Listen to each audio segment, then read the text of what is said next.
I had lived in this neighborhood for years, and I thought I was part of a community. But that illusion shattered the day I opened my mailbox and saw the letter from the HOA. The envelope was crisp, official-looking, but I had no idea it contained a bombshell that would turn my life upside down. The letter read, "Due to recent community decisions, your HOA fees have increased by 200% effective immediately." My heart pounded as I read the number again. It wasn't just a minor increase, it was a targeted attack. I wasn't stupid. I knew exactly what this meant. The HOA board had never liked me. I wasn't one of their elite clique who went to country club brunches and played politics with neighborhood rules. I was just a regular homeowner, minding my own business. And now, they had found a way to push me out, by making it impossible for me to afford to live here. I looked around my house, the one I had worked so hard for, the one where I had built my life. Was I really going to let them take this away from me? No. If they wanted to play dirty, I was going to play smarter. I grabbed my laptop, took a deep breath, and started researching everything about the HOA bylaws. If they thought they could push me out, they were about to learn just how wrong they were. I spent the next few days buried in research, diving deep into every HOA bylaw, financial record, and legal clause I could find. My anger fueled my focus, turning what could have been a defeat into a personal mission. If they wanted me gone, I was going to make sure they had to fight harder than they ever expected. The first thing I discovered was something shocking. The HOA board had the power to raise fees, but only under certain conditions. They were supposed to conduct a vote, notify all homeowners in advance, and provide a financial justification. None of that had happened. Instead, they had quietly held a meeting with just their inner circle, made the decision behind closed doors, and pushed it through without following the rules. This wasn't just unethical, it was illegal. But exposing them wasn't enough. I needed a way to fight back that would not only stop the increase but take away their power for good. That's when I found the golden rule of HOA elections. Any homeowner in good standing could run for the HOA board, even for the presidency. I sat back in my chair, a slow grin spreading across my face. If they wanted me gone, I would make sure they were the ones packing their bags instead. Building my strategy. I couldn't do this alone. I needed support. So, I started talking to my neighbors, one by one. At first, they were hesitant. Nobody wanted to go against the HOA board. "They control everything," one neighbor muttered, shaking his head. "If you go against them, they'll make your life hell." I leaned in and showed him the documents I had uncovered. The illegal fee hikes. The shady meetings. The mismanaged funds that pointed to possible embezzlement. His eyes widened. "They're stealing from us," he whispered. "Looks that way," I said. "And we can stop them." The more I talked, the more people started to wake up. They had all been afraid to push back, thinking they were alone. But now, they realized they weren't alone, we were the majority. I printed out flyers, knocked on doors, and spread the truth. Homeowners who had once been indifferent were now angry and ready for change. And when election season came around, I made my move. Election season arrived, and I was ready for war. The HOA board, still smug from their underhanded tactics, didn't see me as a real threat. But that was their biggest mistake. I had spent weeks strategizing, rallying support, and uncovering their corruption. Now, it was time to make my move. The HOA's dirty tactics. As soon as they realized I was running for HOA president, the board went into panic mode. They weren't just worried, they were afraid. And afraid people do desperate things. First, they tried to disqualify my candidacy. "You have unpaid HOA fees," the president sneered, shoving a notice in my face. I glanced at the paper and smirked. This was from the illegal fee increase. "It won't hold up." He turned red but quickly recovered. "We'll see about that." Next, they spread lies about me. Suddenly, flyers appeared around the neighborhood claiming I was an outsider trying to destroy the community. They even photoshopped fake documents to make it look like I had unpaid fines. But they underestimated me. I went door to door, face to face with the community, and exposed every single lie. I showed them the illegal financial records, the shady votes, and the proof of their corruption. People who had once blindly followed the HOA were now furious. "They've been robbing us for years," one elderly neighbor muttered. "It's time for them to go." The HOA debate night. As the election neared, a public HOA debate was scheduled.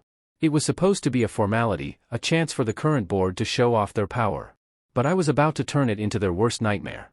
The president sat at the center of the table, flanked by his loyalists, smug as ever. He started with his usual scripted speech about community values and protecting the neighborhood. Then, it was my turn. I stood up, took a deep breath, and dropped the bombshell.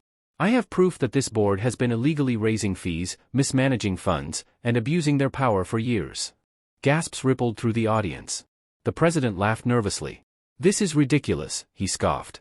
"Where's your proof?" I stepped forward and handed out the documents. Copies of financial records.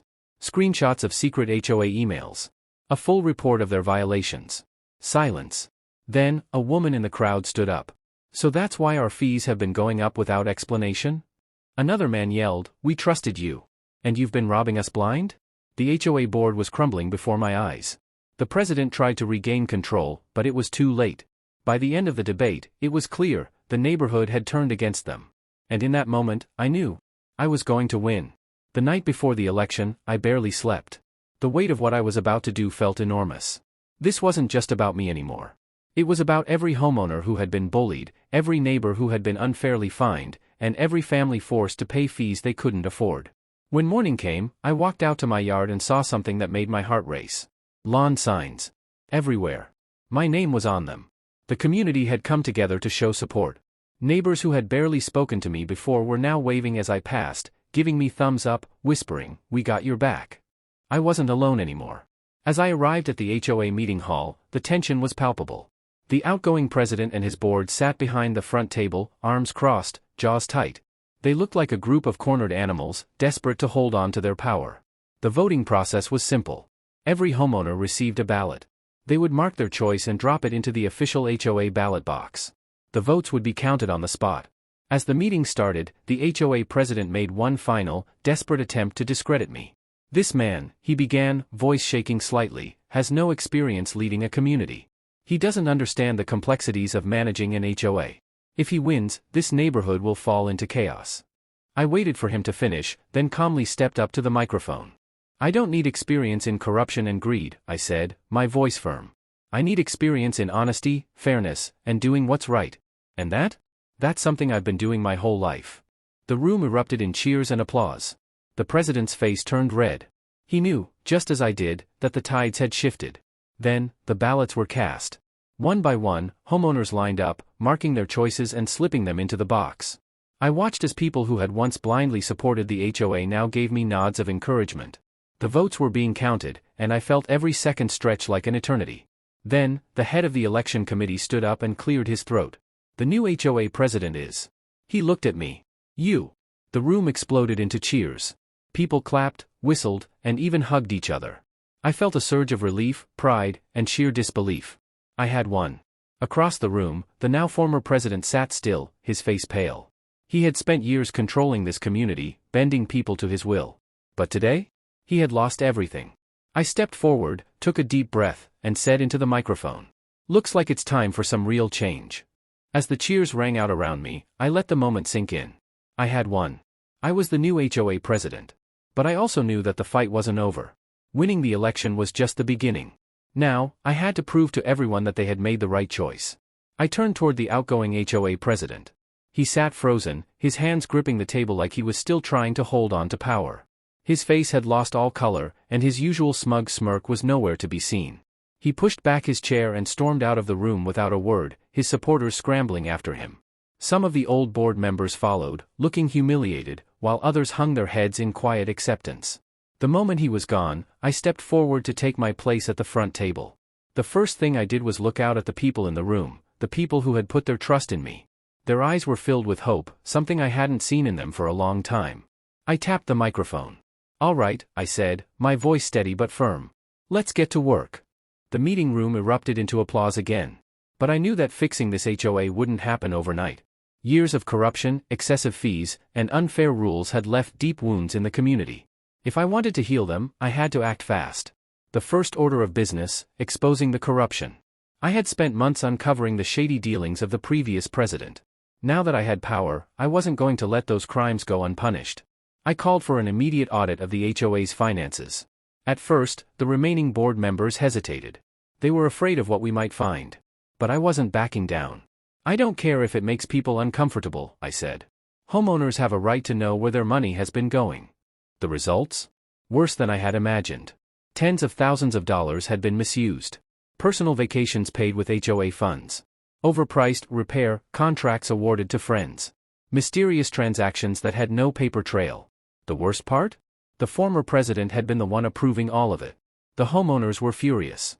Some had suspected something shady was going on for years but had never been able to prove it. Now, they had all the evidence they needed. I made a public announcement the next day, revealing everything to the community. And just like that, the old president's downfall was complete. Slashing the HOA fees. Once the audit was complete, I turned my focus to the ridiculous HOA fees.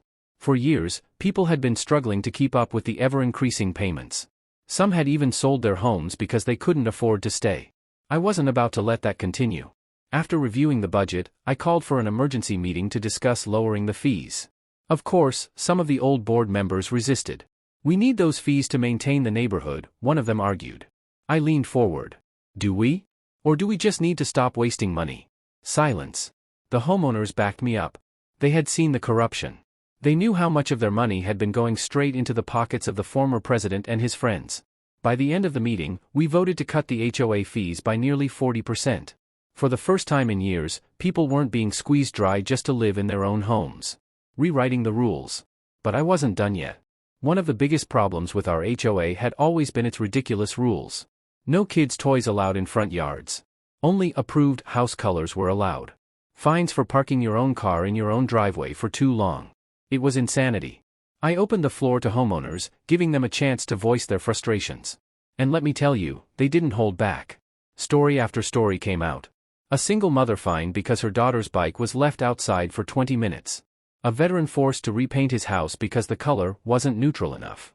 A retired couple receiving a fine because their flower beds weren't uniform. Enough was enough.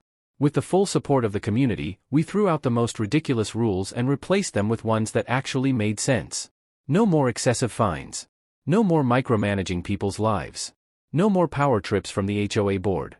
For the first time in a long time, homeowners actually had a say in how their neighborhood was run. A new beginning. As I walked through the neighborhood the next morning, I noticed something different. People were smiling.